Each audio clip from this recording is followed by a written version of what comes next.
Hello, everyone, and thank you for joining our Foresight Talks this morning. My name is Sarah Smith, and I'm a research director here at the Institute for the Future in our Food Futures Lab. And besides that, I also am an enormous lover of forests, and so I'm extremely excited this morning to be hosting this conversation about both foresight and forests with Dave Bengston and Jason Crabtree from the U.S. Forest Service Strategic Foresight Group. I have a bit of a hypothesis that maybe I'm testing here this morning, which is that I think that forestry people and natural resource people are particularly well suited for foresight work because they are accustomed to thinking and acting on that longer timescale of trees and of kind of geological timescale. So I'm excited to learn from these guys today how some of us, maybe non-tree people, can get better at taking the long view and just learn about some of the methodologies and the practices that they have been able to embed into their work at the U.S. Forest Service. Before we dive into that, I would like to first welcome anyone who may be joining us for the first time today on Foresight Talks. This series is one that our Foresight Essentials program has started that is really intended to grow foresight capabilities across our community by enhancing connections, creating opportunities for mutual learning, and just creating better awareness of community needs. So thank you all for joining and welcome to this community of foresight practitioners. In addition to this foresight talk that we are doing today, I wanted to alert you to just a couple more that are coming up on the agenda here. In January of 2020, January 16th actually, our colleague Jake Dunnigan and Jacques Barcia will be doing a foresight talk focused on design futures. That's actually building off of Design Futures course that they are teaching actually right now as we speak in the Institute for the Futures gallery space here. And then later in the spring in March of 2020, we'll be having a talk on really focused on kind of organizational foresight capacity with Renee Warbeck from EDHEC Business School, and really looking into what are the ways that we're measuring and understanding and tracking foresight capacity across organizations of all types. So please save the date for those upcoming talks. In addition to the public foresight talks that we do, IFTF's Foresight Essentials program has a handful of other futures thinking resources that I want to make sure you all know about. The first is our foresight practitioner training. So these are kind of in-depth, in-person, 3-day experiences into foresight methodologies and tools. There's several upcoming. There's one next February at our offices here in Palo Alto, as well as in June. We'll have one in Washington, D.C., co-hosted with the World Bank in March of next year. As well as one in Munich, co-hosted or in partnership with Steelcase in May. We also have as I just mentioned, the new Design Futures training. One of those is happening right now as we speak, but there's another one coming up in April of 2020. Spots are filling up for that one pretty quickly, so please do feel free to look that up if you are interested to learn more about that. And then if you can't join us for anything in person, we also have recently launched our online futures thinking specialization on Coursera. This is a really exciting new effort for us to make more futures thinking resources more widely available to the general public. We currently have over 5,000 people who have enrolled in this. It's the world's first set of massively open, free online futures thinking courses, just launched a couple months ago, and it's been really fun to see the response to that. Our agenda for today is we're going to spend about 15 minutes up front getting to know Dave and Jason, hearing a little bit about the U.S. Forest Service. I'm going to ask them a couple of questions, and then we really want to make sure we leave time at the end for all of you to ask some questions and have some dialogue there. So in order to do that, you should see at the bottom of your Zoom screen a place for Q&A. Please do, just as throughout the entire webinar, if questions come up, type them into that Q&A section. And we have a team here who is looking at those and kind of collating those, and we'll make sure that that they get fed back to us, and we can answer them as they come through during that time. I also want to note that this webinar will be recorded and up on our Foresight Talks website later after the event is ended, so you'll be able to share with any other friends or colleagues who maybe weren't able to join in person today. So without any further ado, I would like to turn it over to Dave and Jason. And thank you both, first of all, for joining us today on Foresight Talks. I'm going to stop sharing my screen so that you can start sharing yours. And if you could just start us off with a quick introduction to the Forest Service and specifically the Strategic Foresight Group within there and kind of how you all came to be.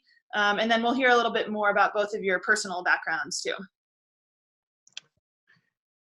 Yes, thank you very much, Sarah. Can you see what's on my screen here? Not quite yet. It sometimes takes a second to Okay. show up.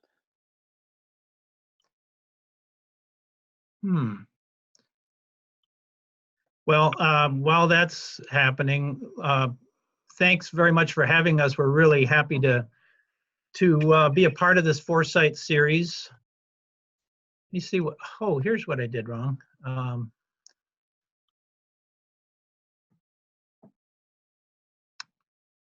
There we go. Great, now I see you. So if you could just maybe go into presenter mode. Yeah, I'm trying to do that, and let me try it this way.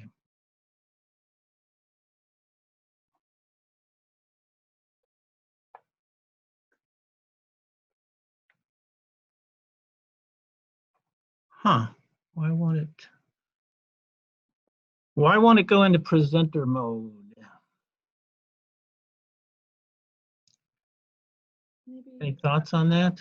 I think that normally in the bottom right corner, there's a, next to the little zoom in and out. Yeah, try that. Yeah, I clicked that and then it says resume slideshow. I'm getting a little, I think I need to click on it. We can see your slides now. So maybe if you just want to scroll through what's up on the screen now, we can do it here. Okay, sorry about that. So when people think about the national forests, when people think about the Forest Service, they think about the National Forest and Smokey Bear. And so what you see on the screen there is in green, I hope it's visible, is the National Forest System. 155 national forests from Alaska to Puerto Rico. It's 192 million acres of public lands that it's about 8% of the land area of the United States. And so it's a huge amount of land to manage, and it's managed by law for multiple use. Well, so everything from recreation to water. More than a third of Americans get their water from the national forests. And timber, grazing, wildlife, and the whole bit. Now I'm not being able to move forward on these slides. Okay. The organizational context quickly, unlike other federal land management agencies like the Park Service and the Fish and Wildlife Service, we're part of the USDA. And so we have 3 branches. You just saw the map of the National Forest System. They manage 155 national forests. Is their main job. On the right side there, the state and private forestry works with state forestry agencies and private forest landowners and help them manage their forests according to the goals that they have. They also work a lot in urban forestry. And in the middle branch there is the research and development branch that we're in. We work with the other branches, but we are an independent scientific research organization, meaning that we work within the Forest Service, but we also work with the full range of stakeholders of forests, from environmental groups, industry groups, and so on. There are 5 Forest Service research stations located around the country. We're in the northern station, the purple in the upper right-hand corner there. I wanted to just say, mention something about the historical context. The Forest Service was created in 1905 under Teddy Roosevelt. And at that time, the forests had, a lot of the public lands looked like this. They were devastated ecologically. Timber companies came through, starting in the east and moving their way west, and took basically most of the commercially valuable timber and left some ecological devastation in their wake. And so in the lake states where I'm from, there were these vast, as far as the eye could see, these are cedar stumps here, but there were old growth white pine stumps in the lake states.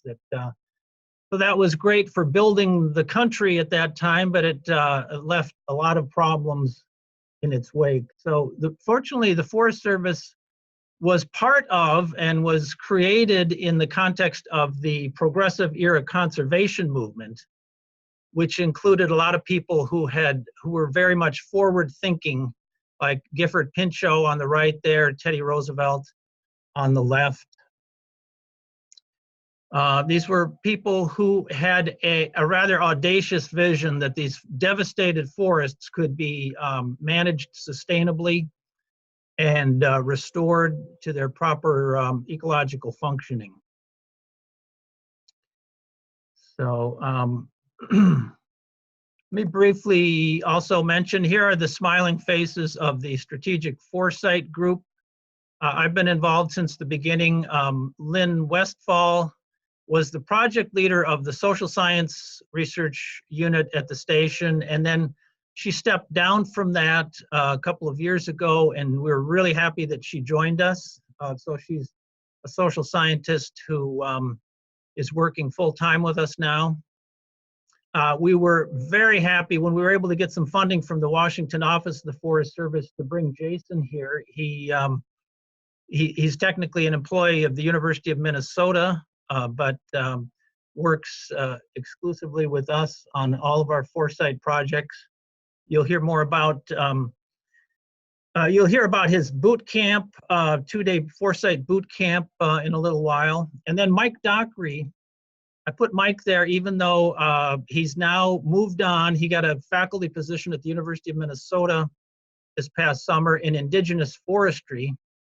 Mike is a Citizen Potawatomi tribal member, and we really are very happy for Mike because it's a perfect job for him, but at the same time, we hate to see him go. So we're a small group, but we've had a conscious strategy from the beginning to, one last slide here, Sarah, to multiply our impact by working with a number of leading academic and consulting futurists.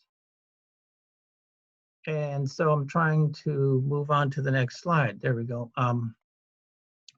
I had these all animated, but I can't seem to do that. But let me just tell you some of the people that we've worked with. In the upper left-hand corner, Bob Olson and Jonathan Peck of the Institute for Alternative Futures. Upper right, Andy Hines and Peter Bishop of the University of Houston's Foresight Graduate Program.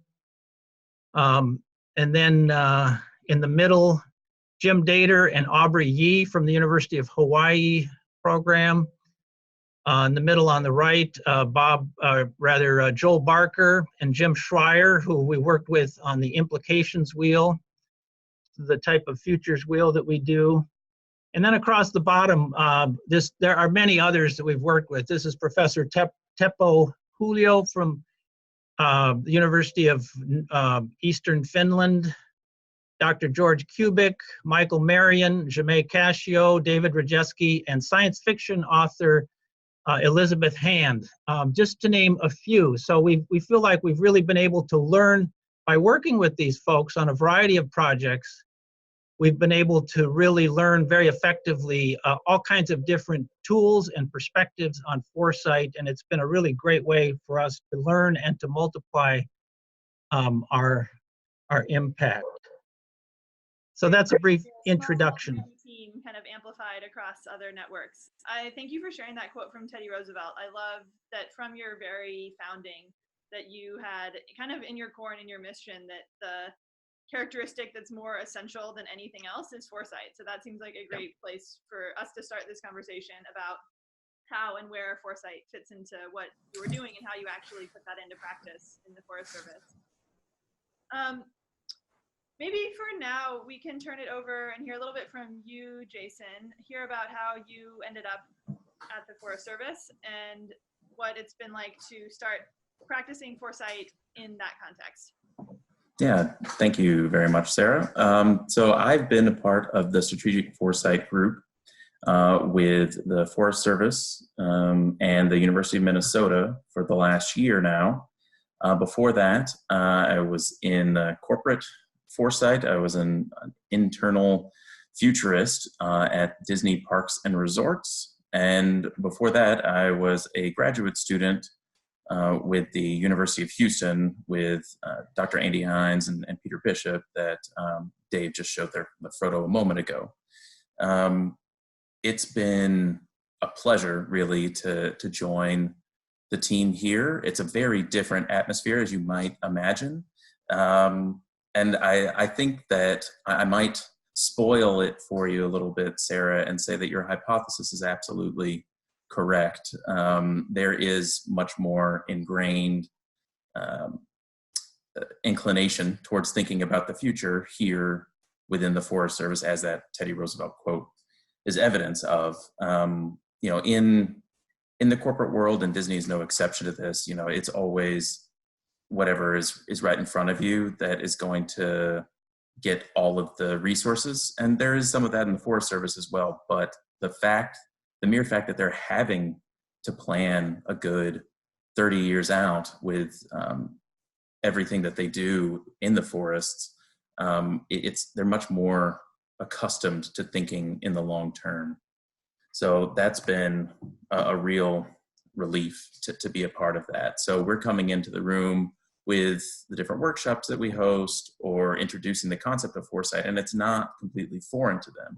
Now, thinking in terms of like the social and political kinds of change that we tend to focus on more as being kind of a social science research unit, that doesn't come naturally to everybody that we're with. A lot of times they're focused on the trees and they're thinking about that, and they have this beautiful fantasy of, well, if we do this, then science tells us that in 30 years there will be this yield and this will be our end result. You can have that really clear projection of how it's going to turn out. But the thing that Dave and I always say is, yeah, well, you're leaving the human element out of that. There's a lot of things that can change over the course of that time that is going to affect policy and is going to affect public perception and public opinion, that just because you've set this plan into motion right now doesn't mean that that's the way that it's going to end up. So that's really, I think, maybe the biggest challenge. Although they're used to thinking in the long term, they're not always used to thinking about how people's decisions factor into that. So it can get, I know when we talked about this before, Sarah, you had asked how it doesn't become exhausting to be faced with this sort of reality of, even though there's a lot of exponential change in the outside world, that it's incremental change when you're focused on organizational development, when you're wanting to integrate these ideas of foresight into an organization. And there's no simple answer for how you stay the course with that, because you just have to keep at it. But I think the biggest benefit is if you truly believe in the need for being a more proactive society and organization, thinking more in the long term. That has to be the fire that keeps you going, and you look for allies along the way, because they are there in every organization I've ever worked with, either internally or working in some sort of consultant capacity. You always find people who share that same desire and feeling that business as usual is not going to cut it anymore, that we're approaching or maybe already in some form of crisis. So we need to really transform the way that we interact with the future and not just focus solely on the present.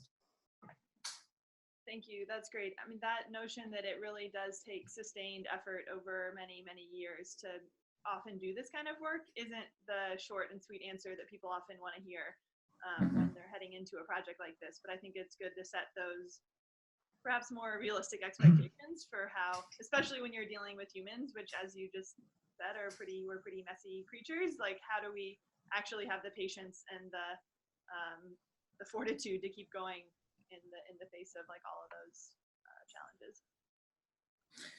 Yeah, and finding those people who share that thought, that really goes a long way. And you can have those efforts at the grassroots, or if you're lucky, you can find somebody who's in leadership who shares that, and that really helps once you get leadership on board to push this forward. And if they're backing it, then all the other things that we're about to talk about, all of our different projects that we've done, that's kind of the foot in the door, is finding someone who shares this kind of philosophy of the future.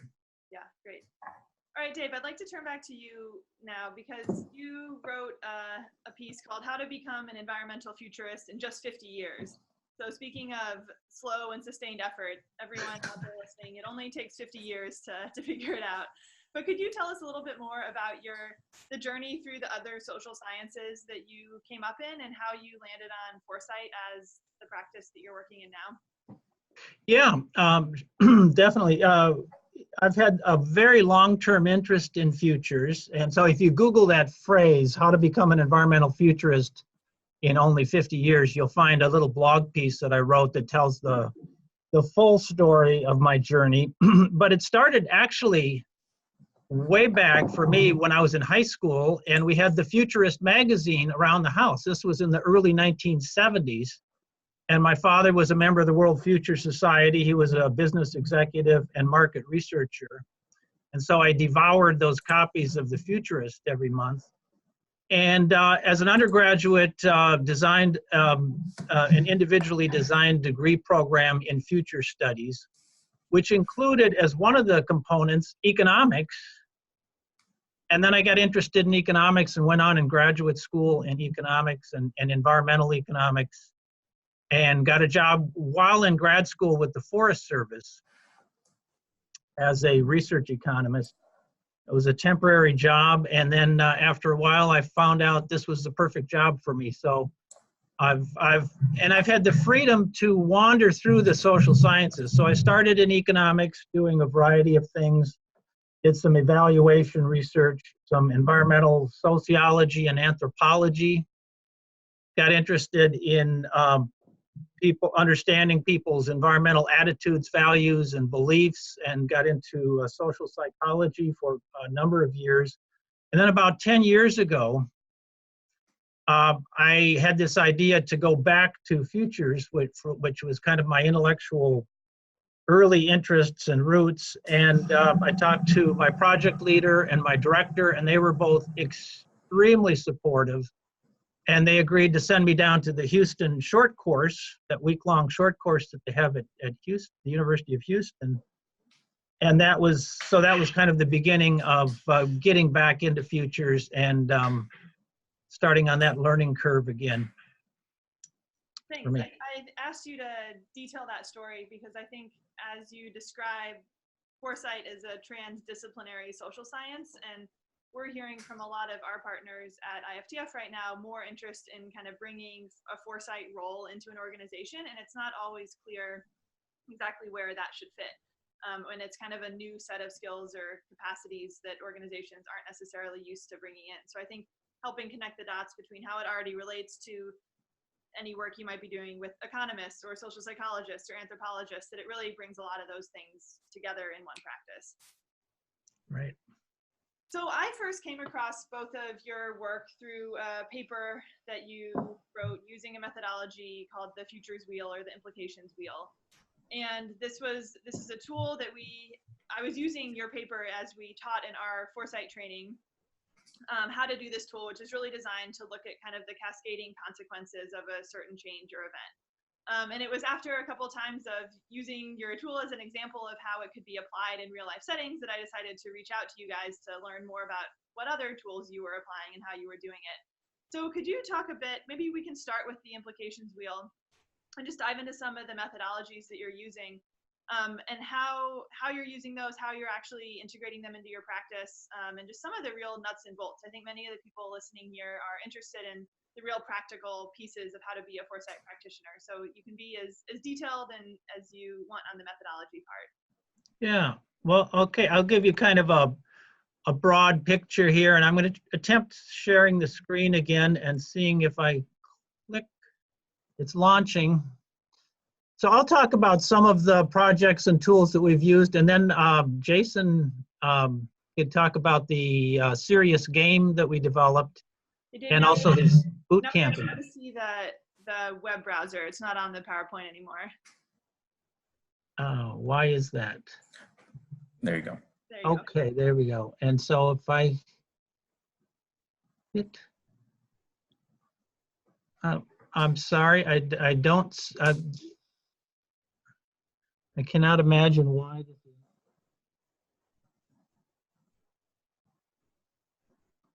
Okay,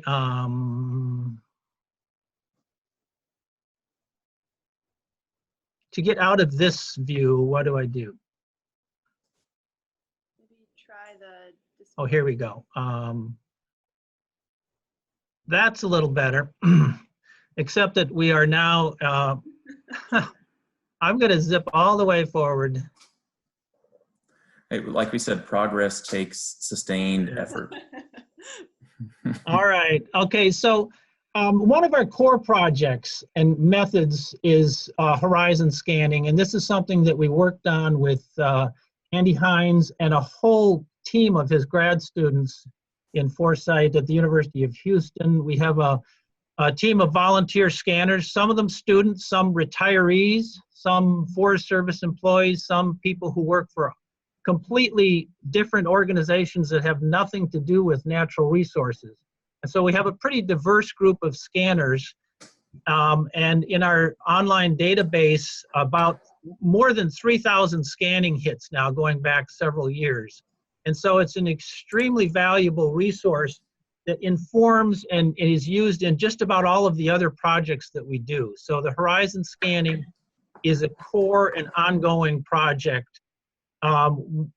Periodically, we analyze what is the emerging issues and trends and drivers of change that we're seeing, and we explore the implications of really interesting emerging issues using the futures wheel or implications wheel.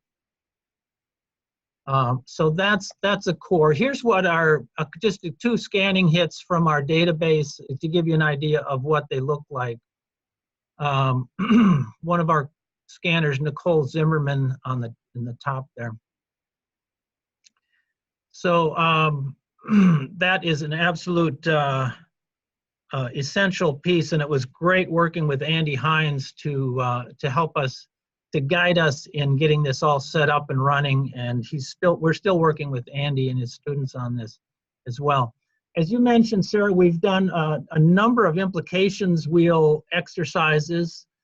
I took the training from Joel Barker and Jim Schreier right here in St. Paul because Joel is based here. He's a futurist, business futurist going way back, and the implications wheel is his little bit more refined version of the futures wheel.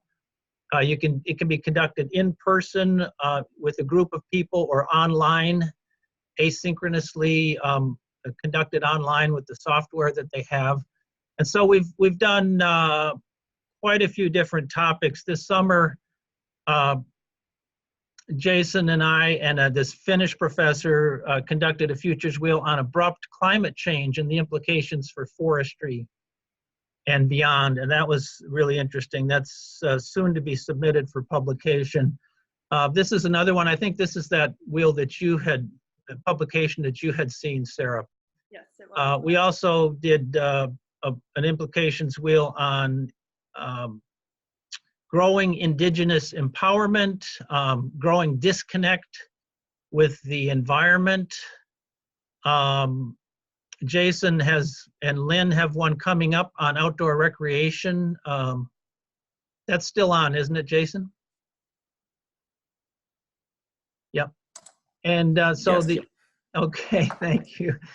So the implications wheel has been a really useful tool for us to to take some of those emerging issues that are especially interesting and important that we find in our horizon scanning and explore them in depth.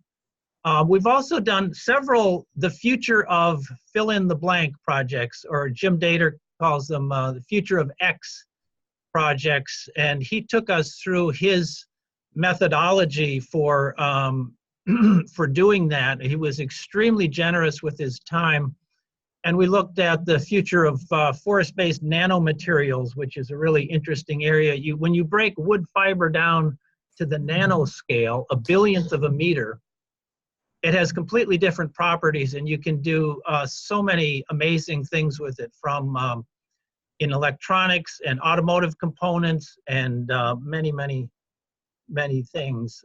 We did a project funded by the Joint Fire Science Program with Bob Olson of the Institute for Alternative Futures, where we had a foresight panel to look at wildland fire management futures.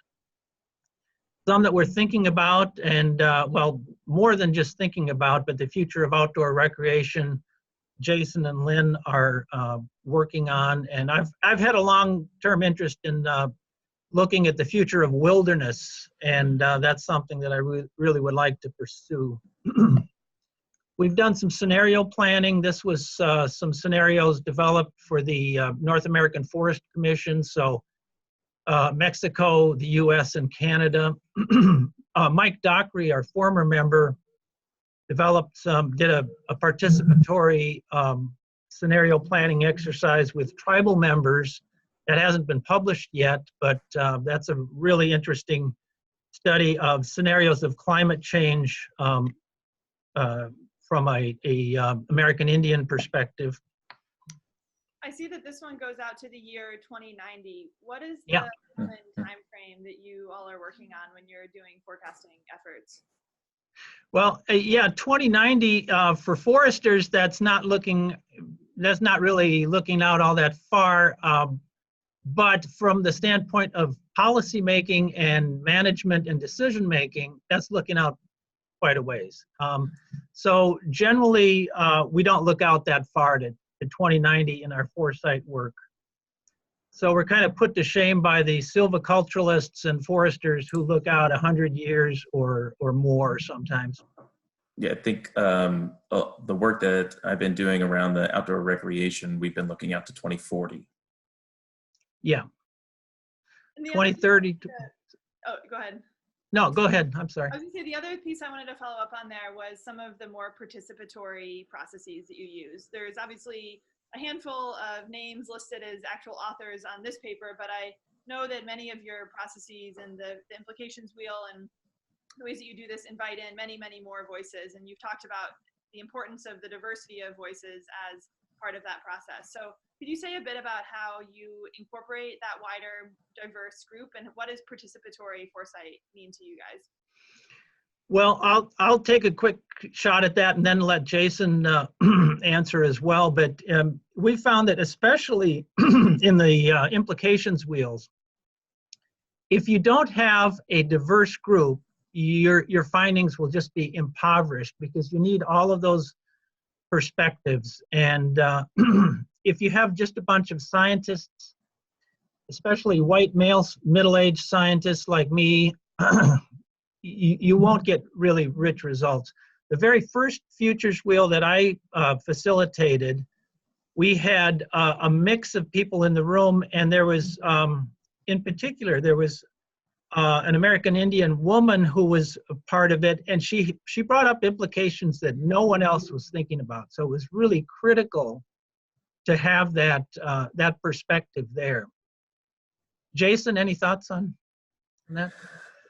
Yeah, and I could even show a couple pictures that would show some of those participatory Yeah, that'd be great. processes that we've used. Talking a bit about the game that you've designed too. Mm-hmm. So Dave, if you could do stop sharing. Oh, sure. Can I just finish a couple more slides before we go to the game? Yeah, sure.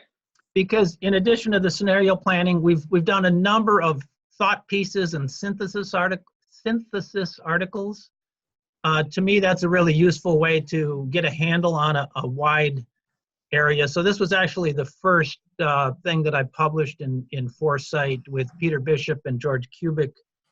And 10 principles for thinking about the future. I've gotten a lot of people have read this and found it stimulating. So I guess that's it. There are a number of other synthesis articles and thought pieces as well.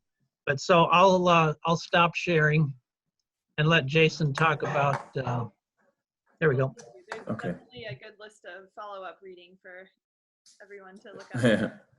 Yeah, thanks, Dave. Yeah, and I'll echo what Dave was saying, that it is so critical that we have a diversity of people and a diversity of experiences in the room, and that goes for just about everything. The implications wheel is certainly a great example of that. That if you're bringing in, and the whole point of the implications wheel is to uncover unforeseen consequences of change. So if we're going in there and you already have your thoughts on what this change is going to mean for your organization, and the only other people in the room share those same thoughts, you're not going to get the value out of the tool that you would get if you bring in others. And I've had that experience multiple times, where the people who are asking us to do an exercise such as implications wheel, they're reluctant to have some people that they normally don't, maybe they want to have just their leadership in the room, but they're talking about something that affects everyone throughout the organization. And so we championed, like, well, why don't we bring some of those people in, and you can hear directly from them on how this would impact them. And then that just really shifts your perspective. And that's a big part of what Foresight is challenging our assumptions. And it's critical to have a diversity of thought in the room to get that. So one of the tools that we have used a lot over the last year is this boot camp. It's very similar, I think, to what the Institute for the Future offers in your Foresight practitioners training. It's 2 days. It's a 2-day immersion for forestry professionals. It's mostly aimed at the Forest Service, but we work with other stakeholders in forestry as well to try to bring them together, again, to have that diversity of perspective in the room, to really challenge one another and try to collaborate towards a shared vision, which it's been really encouraging to see how they've taken to it. And I included these pictures here just because they're the most fun to look at. But one of the elements in the game, or sorry, in the boot camp, is integrating design futures, which I saw you're going to have Jake Dunnigan speaking, which he's great in that field. And design futures is a newer leg of strategic foresight. And I find that this kind of ties in with what we were talking about earlier. How do you get people to engage with foresight when they're not really sure what it is? And I think integrating design into it really helps to make it much more memorable and engaging. And instead of it, yes, the research, the publications, those are critical, and we get so much out of that, and the Forest Service benefits from that as well. But sometimes when people actually have this hands-on engagement, that can make it resonate a little bit more, and they can understand better the value of foresight. So here we had, throughout the 2 days, one of the tools that we introduced was them creating an artifact from the future. It's basically kind of like a show and tell from their individual scenario. We give them a few minutes to create something that they've brought back from the future to illustrate what it's like. And that's always been fun and memorable. And then one of the other things that also falls into that sort of design thinking that was mentioned briefly a second ago is our games called Impact Forestry Edition. It's a serious game. It's fun, but it also is educational. And its whole objective is to, through this fun hands-on experience, teach a lot of the principles of foresight. So we use this as a standalone, just to help people, especially to expose them to a lot of the scan hits, all the scan hits from our horizon scanning database were used as the source material for the individual changes that are on the cards in the serious game. So it's a great way for us to expose them to all these different elements of change, again, in a fun and unconventional way. So we use it for that as standalone, but with the boot camp, it's really a great way to kick off this immersive experience and show them, they're used to going to these full day trainings in the Forest Service, but this one is going to be a little bit different. And so we started off with it. And, I've been vindicated, I think, multiple times now, where you can see the look on people's eyes when you say game, and they're like, ugh. They're just imagining countless hours of playing Monopoly when they're a kid, and they hate the idea of it. But then when we come out and we have this game that we took from a design and foresight consultancy in Canada, Idea Couture, we worked with them to come up with this edition that's specific to forestry. It's really well designed, and it integrates a lot of these core principles of working toward preferred future and the rate of change and interacting with uncertainty, all these different things that are so core to foresight in a really really novel way. So we kick off the boot camp with this, and then we go in and we can make callbacks to, remember from the game that was like the domain map that we're now getting into, for instance. So that's been a really helpful way to get them engaged. Yeah, that's great. We had a small group from my team play the game just a couple weeks ago, and it was really fun. And I think one piece in particular that really stood out to me was, as in the game you have a character that you're playing, and you have your character's preferred future, and that preferred future may be at odds with the other characters in the game. And I thought that just so nicely illustrated how, as you said, it's often human decisions and human values and preferences in the real world that actually are driving where resources are going, how decisions are getting made. So I thought it demonstrated that point really nicely. One other quick thing about the game is that it draws on our horizon scanning. It's informed by scanning hits and themes that we saw in horizon scanning. So all of the impact cards come directly from that. And so they're real things that are happening, indicators of change. I see a couple of questions from participants about the game being available elsewhere and if it's been created for use in other domains. I think we can follow up with everyone who participated afterwards with information about the game. I know that the general impact game is available, and I don't know if they've done other industry specific ones, but they haven't. We were the first to contact them about coming up with a new version, but I do know some other people that work in the education space, and they're interested in coming up with their own version, but that's still just in the earliest stages, so that might be a while before that comes to fruition, if it does. Yeah. Well, thank you for sharing both of those examples. I think it's really helpful to see kind of in real life how these things are manifesting. Maybe the last piece that I will ask you before we turn it over to some of the other questions is thinking about how are we measuring impact. And I'm thinking about that very striking image of the stump cemetery that you showed in the beginning, and thinking that we could probably pull out many images that look pretty similar today of deforestation or forest fires right in our backyard here in the Bay Area. And so I think that this feels like a very urgent future to a lot of people. And in the fight against climate change, forests I see playing a pretty leading role. So as there is this urgency and seriousness around the topics that we're dealing with, how do we start thinking about moving from foresight to really taking action on some of these things that feel really urgent?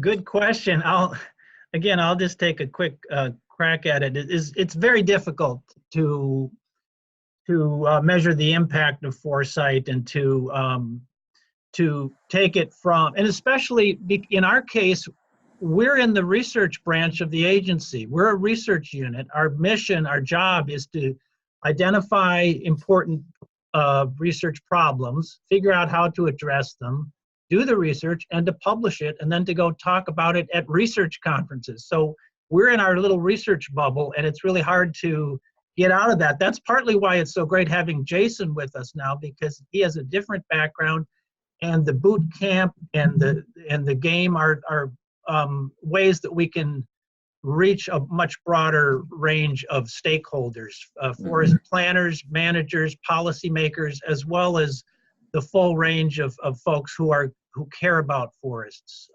environmental groups and industry associations and recreation groups, which we're working with. So,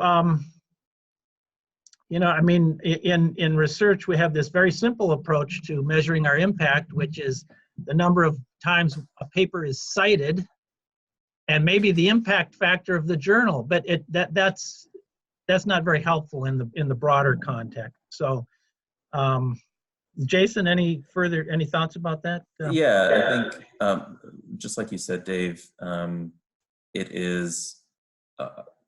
it can be hard to quantify what it is that we do, because we are influencing the way that people think, but it's hard to show that one-to-one relationship of, you know, we had this work session, and as a direct result of that, this was an outcome. But I think for those that are biased towards having something quantifiable to show the impact that we're having, I think that we have seen a lot of success by being able to tell them, you know, how many times we've been presenting these different workshops and how word of mouth has spread through it, and through testimonials, especially testimonials from people who are in positions of leadership. That tends to resonate that much more. Status, you know, is still significant. So when we have the supervisor for three of the national forests in Colorado who attended one of the boot camps, you know, having really positive things to say about it, you know, that gets around. And then we have other people from smaller municipal governments and other Forest Service departments around the country are reaching out to us as a result of that. Like that, you know, for me, that feels like a clear signal that this is resonating with people and that they are finding value in it, even if we can't show that, again, that direct correlation between what we're doing and, you know, there's not fewer wildfires as a result of us having implications wheels, for instance. Yeah, but it sounds like maybe one of the things that we need in the foresight world in general is just better ways to measure some of those indirect impacts and better ways to track them, because obviously the types of like quantitative metrics and numbers that people want to hear and want to rely on aren't always sufficient for actually capturing the value of what's happening with the foresight work. Right. Agreed. So I'm going to turn over to a few of the questions that have come in from participants here. And one of them goes back to some of the things around participatory scanning methods or participatory foresight methods, and referencing the volunteer scanning method that's been going on at the U.S. Forest Service. Could you say a little bit about what that is? And then also any advice that you might have on how to implement something similar in a corporate setting? Wow. So the question is how we set up the volunteer, how we recruit volunteers. Is that it, or? I think any of the above. So, how many volunteers do you have doing it, and how do you? And maybe so. I think the question is how to translate some of that more volunteer and distributed network model into a corporate setting. Jason, yeah, go ahead. Yeah. Sure. So we had a horizon scanning group at Disney as well before I was here, and it had been around for several years, and they had tried a variety of different ways to do it. And I think that one of the biggest learnings that we had around how to make it successful is kind of embedded in the way that the Forest Service does it, which is that it is a volunteer process. They had initially assigned people that they thought, oh, well, you're one of our star people in this department. Like, of course, you're going to be really well suited to be thinking about the long term and looking for these emerging issues as they relate back to theme parks and everything that Disney cares about.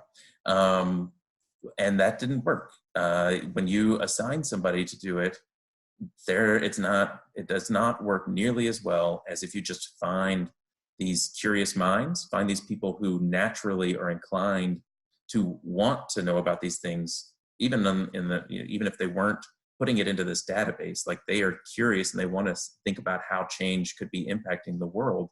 Those are the people that really make a big difference. So finding them and getting them to work in it goes such a long way. Like, whenever anybody asks me, like, who should be doing this sort of thing, like, that's the first thing I say is they need to have be naturally curious person.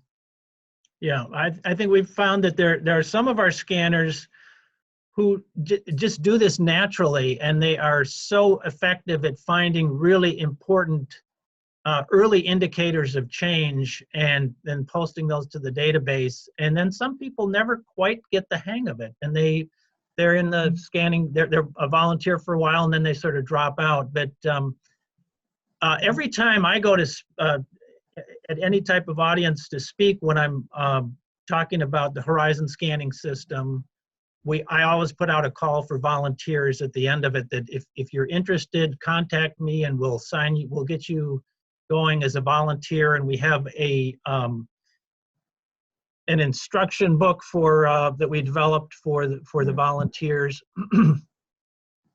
And so it's a challenge, but we have quite a few scanners right now. Not all of them are active, but then once in a while they'll drop in and scan when they find something, when they run across something of interest. So again, maybe the importance of having a big network there, so that it's not on everyone to constantly be scanning, but if you've distributed your efforts, you have more frequent input. Yep. There was another question about how, more specifically, you have integrated Indigenous peoples into your Foresight exercises, as well as if you have used or integrated any Indigenous or tribal knowledge into your exercises. Well, certainly Mike has, and that's why one of the reasons we were so sad to see Mike leave for this faculty position next door. He's literally in the building next door, so we can go knock on his door anytime we want to. And we have a couple of projects that we're just wrapping up with him. But Mike was the person to do that, because he has many years of working with tribal members and tribes. He was the Forest Service liaison with the Menominee Nation Tribal College before he finished his PhD, and we hired him here as in the Futures group. And so Mike was very effective at that. It is challenging and takes some special skills to work effectively with tribal groups. It's something that a lot of people kind of blunder into and don't do it right and don't do it respectfully. And so I'm glad that we have Mike as a resource still, and someone that we can draw on for help with that. Right now, we don't have any ongoing projects specifically with tribal groups, other than this one that Mike, the scenario planning exercise that he did, which is yet to be written up and published. Great, thank you. So maybe in our last few minutes here together, I can ask you both to reflect back on my original hypothesis, which Jason already spoiled the answer to with the answer was best, but that you kind of have to toggle back and forth between two stakeholders or constituent groups. You have humans who tend to move really quickly and be impatient and want things to happen right away, and you have forests that are moving at a much, much slower pace.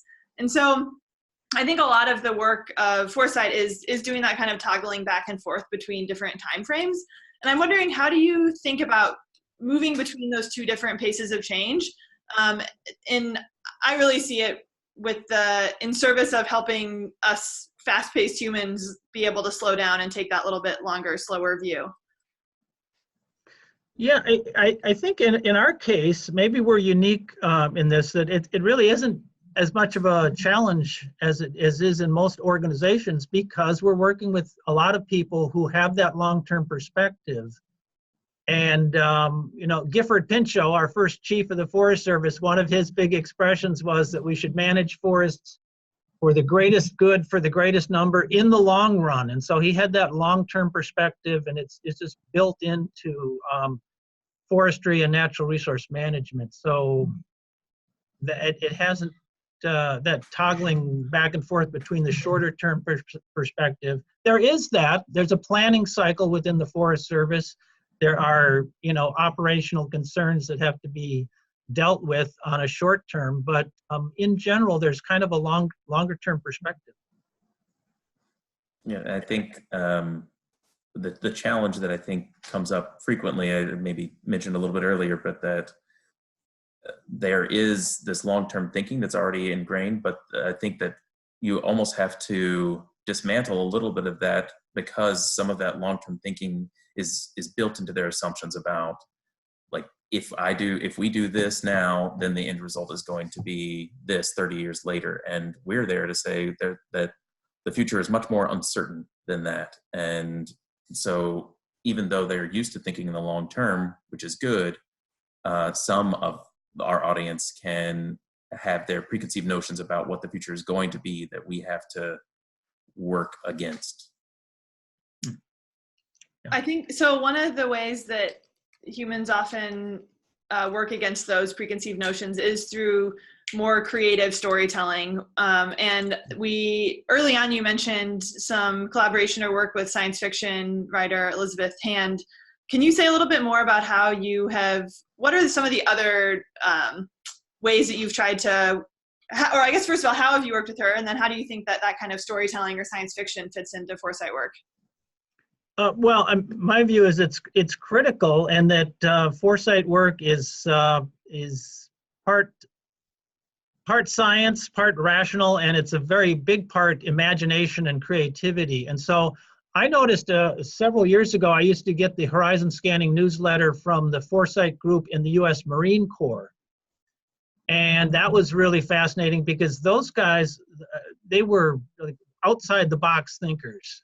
There's a lot of really interesting foresight that goes on in every branch of the military. And the Marine Corps had a big project working with science fiction writers a few years ago, who were writing scenarios and about the future of warfare and so forth.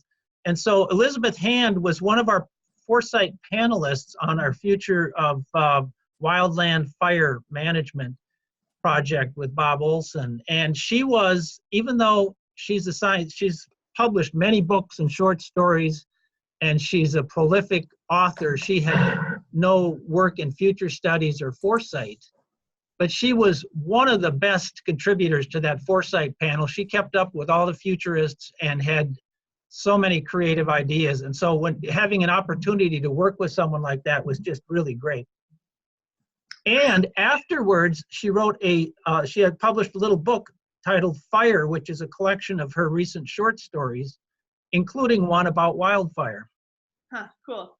Well, I know I have a huge list of things that I want to read following up from this. Maybe one thing we can do for the participants is gather some of the links to the articles and maybe even that book of short stories you just mentioned and send those out to people as a resource. There also was a question that came through about, is there a place to volunteer to be a scanner? So it sounds like there might be some people here who want to jump in and help with that. We can follow up to share information about that as well. I'm sure we could keep talking for many more hours, but unfortunately our time has come here. So I want to thank you both so much for joining and sharing your perspectives and your wisdom on this topic today. And maybe I'll leave us with that parting thought that doing the greatest good for the greatest number for the long run, it feels like a pretty good mantra for us all to be working towards and working under here. So thank you both for everything that you're doing. Great. Thank you. Thank you, Sarah. It was a pleasure.